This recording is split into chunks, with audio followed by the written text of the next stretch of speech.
സുഖല്ലേ? ഇന്നത്തെ നമ്മുടെ റെസിപ്പി ഒരു ബ്രേക്ക്ഫാസ്റ്റ് റെസിപ്പിയാണ്. ബ്രേക്ക്ഫാസ്റ്റ്, ഡിന്നർ അതൊക്കെ നമ്മുടെ ചോയ്സാണ്. സിമ്പിളായിട്ട് അപ്പം അരച്ച മാവ് കൊണ്ട് തന്നെ നമുക്ക് ഇൻസ്റ്റൻ്റ് ആയിട്ട് ഉണ്ടാക്കാൻ പറ്റുന്നതാണ്. ബേക്കിംഗ് സോഡ ഒന്നും വേണ്ട. 3/4 കപ്പ് ജീരകശാല അരി എടുത്ത് 2 മണിക്കൂർ കഴുകി കുതിർത്തി വെച്ചേക്കുന്നതാണ്. ഇതിൻ്റെ വെള്ളം കളഞ്ഞ് എടുത്തിട്ട് വരാം. അരി ഒരു ജാറിലേക്ക് ഇട്ട് കൊടുക്കാം. 1/2 കപ്പ് ചോറ് ചേർക്കാം. 1 മുട്ട ചേർക്കുന്നുണ്ട്. അരയ്ക്കാൻ ആവശ്യമായിട്ടുള്ള ഉപ്പ് ചേർക്കാം. ഇപ്പം കുറച്ച് ചേർക്കാം, നമുക്ക് ലാസ്റ്റ് വേണോ നോക്കിയിട്ട് അപ്പം ചേർത്താൽ മതി കുറവുണ്ടെങ്കിൽ. 3/4 കപ്പ് വെള്ളം ചേർക്കുന്നുണ്ട്. ഇത് നല്ല ഫൈനായിട്ട് അരച്ചെടുത്തിട്ട് വരാം.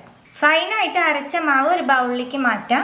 ജാറിലേക്ക് 1/4 കപ്പ് വെള്ളം ചേർത്ത് കഴുകി അത് മാവിലേക്ക് ഒഴിക്കാം. മാവ് നല്ല ലൂസായിരിക്കണം കേട്ടോ. ഇതിലേക്ക് കുറച്ചും കൂടി നമുക്ക് വെള്ളം ആഡ് ചെയ്യാം. 1/4 കപ്പും കൂടി ആഡ് ചെയ്യുന്നുണ്ട്. ഇത്ര ലൂസായിരിക്കണം കേട്ടോ മാവ്.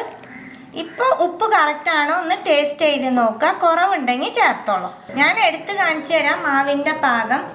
ഇത്ര ലൂസായിരിക്കണം കേട്ടോ മാവ്. ഇനി നമുക്ക് ദോശ റെഡിയാക്കാം. ഇത് റെസ്റ്റ് ചെയ്യാനോ ഒന്നും വെക്കണ്ട. ദോശ ഉണ്ടാക്കുന്ന മുമ്പ് പാനിലേക്ക് കുറച്ച് വെളിച്ചെണ്ണ സ്പ്രെഡ് ചെയ്ത് കൊടുക്കാം. ഒരുപാട് ആവണ്ട കേട്ടോ, ലൈറ്റായിട്ടൊന്ന് സ്പ്രെഡ് ചെയ്താൽ മതി. മാവ് നല്ലോണം ഇളക്കിയിട്ട് 1/2 കയ്യിൽ മാവ് ഒഴിച്ചാൽ മതി. പാന് കയ്യിലെടുത്ത് പിടിച്ചതിന് ശേഷം നമുക്ക് സ്പ്രെഡ് ചെയ്ത് കൊടുക്കുക. അങ്ങനെ ഇനി ഫ്ലെയിം മീഡിയത്തിൽ വെച്ച് നമുക്ക് റെഡിയാക്കി എടുക്കാം. അപ്പോൾ ദോശ റെഡിയായി ഉണ്ടാവും. നമുക്ക് എടുക്കാം പാനിൽ നിന്ന്. കണ്ടില്ലേ എത്ര തിന്നായിട്ടുണ്ടാവുള്ളൂ കേട്ടോ. ഫ്ലെയിം സിമ്മിൽ വയ്ക്കുക. കുറച്ച് വെളിച്ചെണ്ണ സ്പ്രെഡ് ചെയ്യുക. മാവ് നല്ലോണം മിക്സ് ചെയ്തിട്ട് 1/2 കയ്യിൽ മാവ് എടുക്കുക. പാന് കയ്യിൽ പിടിക്കുക. സെൻറ്ററിൽ ഒഴിച്ച് എല്ലായിടത്തേക്കും ഒന്ന് സ്പ്രെഡ് ചെയ്ത് കൊടുക്കുക. ദോശ ഒന്ന് വെന്തു എന്ന് അറിയുമ്പോൾ നമുക്ക് അതിൻ്റെ മുകളിലും കുറച്ച് വെളിച്ചെണ്ണ തേച്ച് കൊടുക്കാം. അപ്പം ദോശ റെഡിയായി ഉണ്ടാവും. നമുക്ക് എടുക്കാം. ഇതുപോലെ നമുക്ക് എല്ലാ ദോശയും റെഡിയാക്കി എടുക്കാം. എല്ലാ ദോശയും റെഡിയാക്കി എടുത്തു. സിമ്പിളായിട്ടും ഇൻസ്റ്റൻ്റ് ആയിട്ടും നമുക്ക് ഉണ്ടാക്കാൻ പറ്റുന്ന ഒരു ബ്രേക്ക്ഫാസ്റ്റ് റെസിപ്പിയാണ് കേട്ടോ. അത്രയ്ക്കും പേപ്പർ പോലെ ഉണ്ടാവും കേട്ടോ.